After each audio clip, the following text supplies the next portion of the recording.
舒服了。 Juliette a eu de la chance, son voisin est plutôt cordial. Mais combien sont-ils à Hong Kong à vivre ces scènes de vie improbables? Et comment font des familles entières pour survivre dans ces conditions?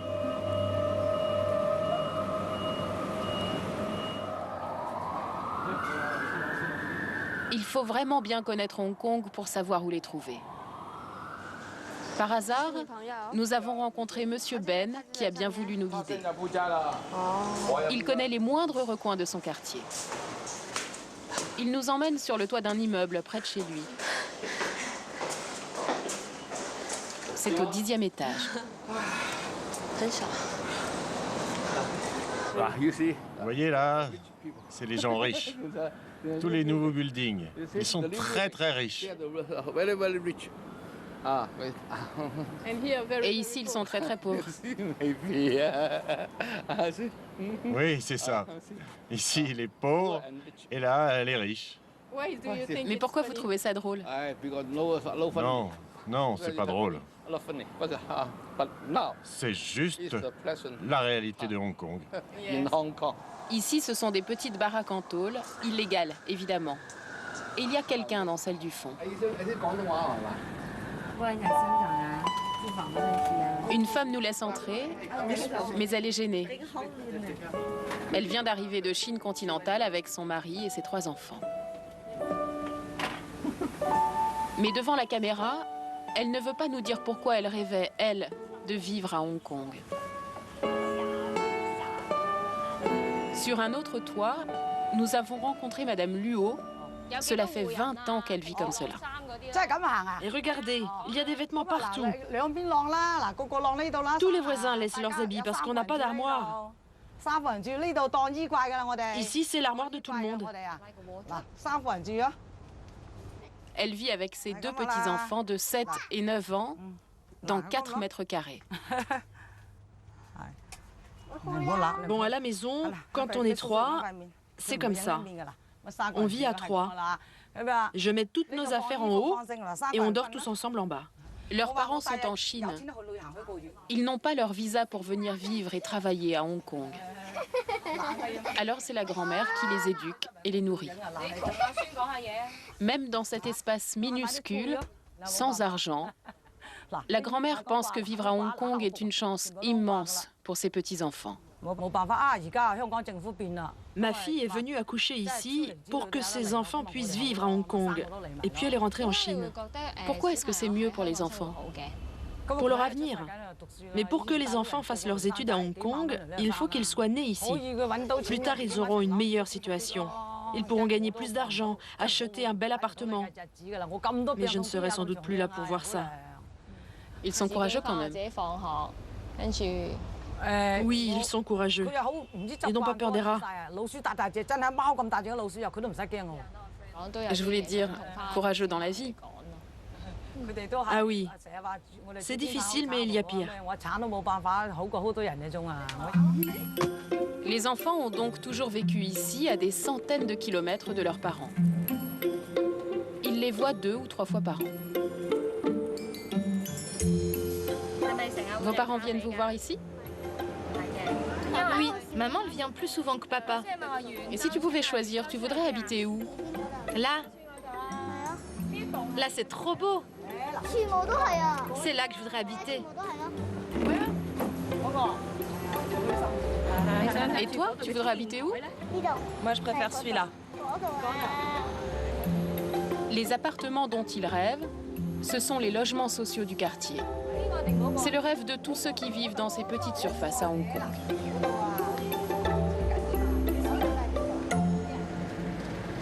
Les vies dans des espaces minuscules sont donc des vies en suspens.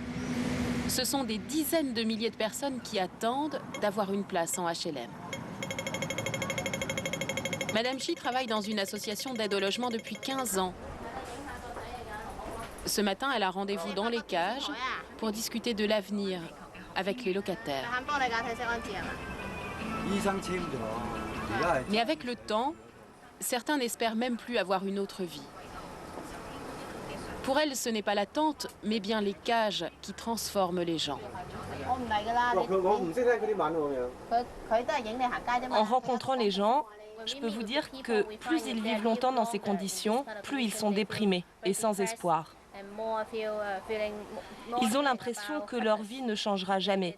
Ils ressentent aussi les choses différemment que nous. Par exemple, vivre ici ne leur fait plus rien. C'est une façon de s'adapter à cet environnement. Parfois, je dois leur parler longtemps, essayer de les convaincre, parce qu'ils ne savent pas qu'ils ont des droits comme tous les êtres humains. Est-ce que les cages transforment les hommes? Peut-être qu'il suffit de croiser le regard de Monsieur Lee pour avoir la réponse à cette question. C'est le voisin de Monsieur Lam. Il a 42 ans, mais il a l'air hors du temps. Il vit ici depuis 2 ans. Parfois, il fait tellement chaud qu'il dort recroquevillé par terre devant la porte d'entrée. Il ne s'est jamais plaint à son propriétaire. Il ne trouve même plus étrange qu'un être humain vive dans une cage. Est-ce que votre vie a changé depuis que vous vivez dans cette cage? Je ne sais pas. En fait, je ne me pose pas ce genre de questions. Nous avons passé la journée avec Monsieur Lee. Il ne veut pas que nous le filmions à son travail. Il fait la vaisselle dans un restaurant et c'est gênant pour lui.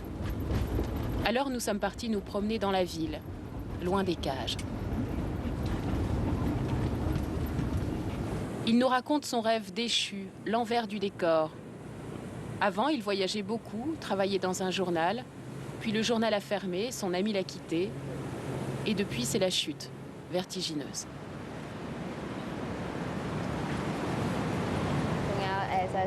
Est-ce que votre famille est au courant de votre situation?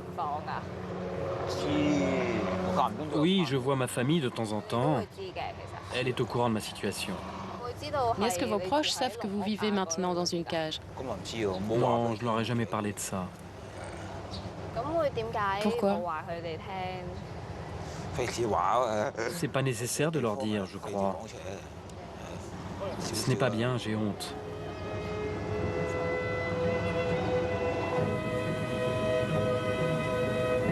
Monsieur Lee n'avait pas vu la baie de Hong Kong depuis 3 ans, mais il a l'air absent.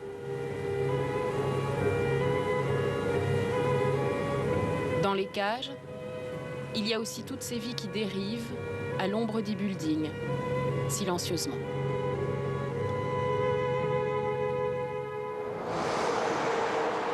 Dernière soirée de location pour Juliette, dans son placard d'1 mètre carré. Elle veut rendre les clés à la propriétaire. Mais en arrivant, elle se retrouve nez à nez avec son voisin de palier. Ah, vous êtes là, bonsoir. Je ne fais que passer. Je m'en vais demain. À l'intérieur, l'un des propriétaires est là. Ils sont donc plusieurs à louer ces placards. Il vient ramasser l'argent du loyer. Pour la première fois en 3 jours, la vieille dame du fond est sortie de son placard. Il fait extrêmement chaud et elle porte un épais manteau. Bonsoir, madame. Vous n'avez pas trop chaud? Non, moi j'ai très froid. Très froid. J'ai mon manteau, mais je suis très vieille et j'ai très froid. Moi, je m'en vais ce soir chez des amis.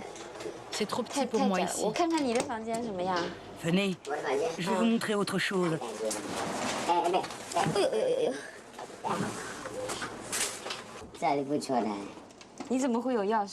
C'est un autre logement. Ici, c'est pas mal.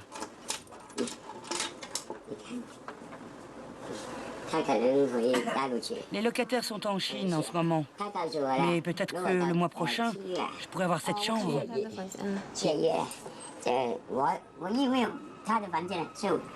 Le placard du fond à gauche. Voilà à quoi rêve cette vieille dame à Hong Kong. Bon, je voudrais bien dormir maintenant.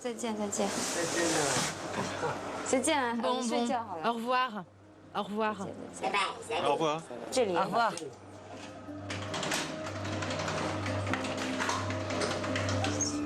Ce soir, Juliette retournera chez elle dans un quartier très loin d'ici. Mais ce n'est pas sûr qu'elle dorme bien pour autant. L'expérience a été difficile pour elle. J'imagine les gens qui sont là, qui vivent ici tous les soirs comme ça. Je trouve que c'est très affligeant de penser que moi je suis là pour quelques heures et eux ils sont tous les soirs, quoi. Toutes les nuits, toute l'année. Quand je suis partie, j'ai l'impression de laisser les gens dans un enfer. Hong Kong non plus ne dormira pas ce soir. Elle captivera encore longtemps ceux qui rêvent de réussite ou d'argent. Elle attirera comme un aimant ceux qui ont soif de liberté, même si elle ne fait que quelques mètres carrés. Allez, on se réveille les enfants. Il faut se lever maintenant.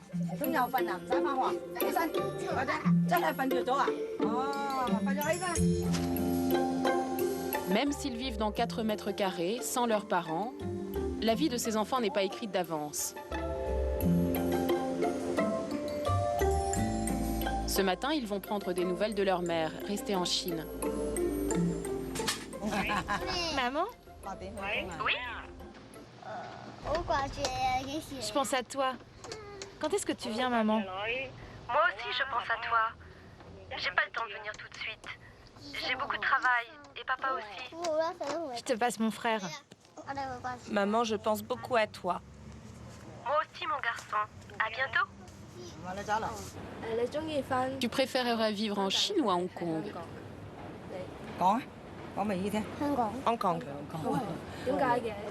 Et toi? Hong Kong. Elle préfère vivre ici aussi. Pourquoi? Parce que toutes mes copines sont ici. Si on leur dit qu'ils vont partir habiter en Chine, ils se mettent immédiatement à pleurer.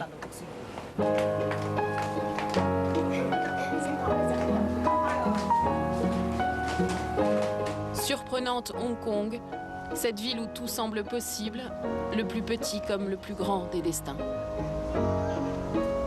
Aujourd'hui, personne ne pourrait imaginer la vie de ces enfants en les voyant dans la rue.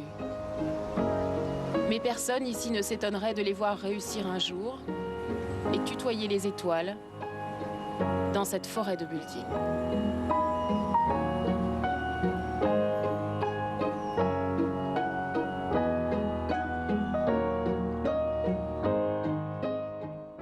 Bonsoir Anouk. Bonsoir Guylaine. Vous avez réalisé ce reportage avec Didier Dahan. Vous terminez sur une petite note d'espoir, hein.